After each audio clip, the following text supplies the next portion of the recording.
តពីភាពមុនសួរថា coding ជាអ្វីហើយនឹង blueprint ជាអ្វីដឹងស្រាប់ហើយ coding គឺតាក់ទងនឹង IT ក្នុងការសរសេរ code ក្នុងការធ្វើអ្វីមួយឲ្យមាន animation ឬក៏មានចលនាអ្វីមួយអញ្ចឹងគឺវាអាចថាស្មុគស្មាញសម្រាប់យើងតែវាអាចងាយស្រួលសម្រាប់អ្នកដែលចេះ code តែបើចំពោះខ្ញុំរើសយក blueprint ព្រោះអី blueprint គឺយើងអាចចងរវាងនឹង object មួយទៅ object មួយ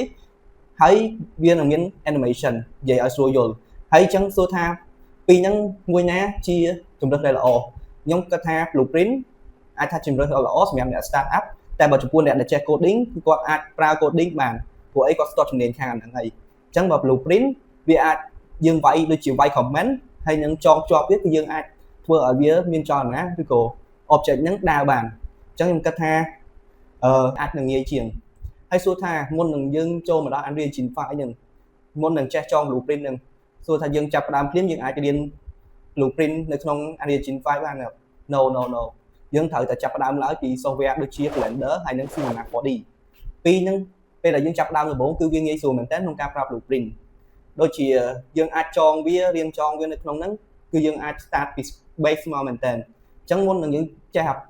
Unreal Engine ហ្នឹងគឺយើងត្រូវចេះ software ពីរហ្នឹងសិនអញ្ចឹងពេលដែលយើងចេះ start ហើយគឺ Unreal Engine វាអាចមានភាពងាយស្រួលជាងមុនហើយនឹងអត់សូវស្មុគស្មាញអញ្ចឹងខ្ញុំអរគុណមែនតើចំពោះអ្នកមើលវីដេអូនេះហើយសូមតាមបន្តទៀតនៅក្នុង page ឬក៏ TikTok របស់តពី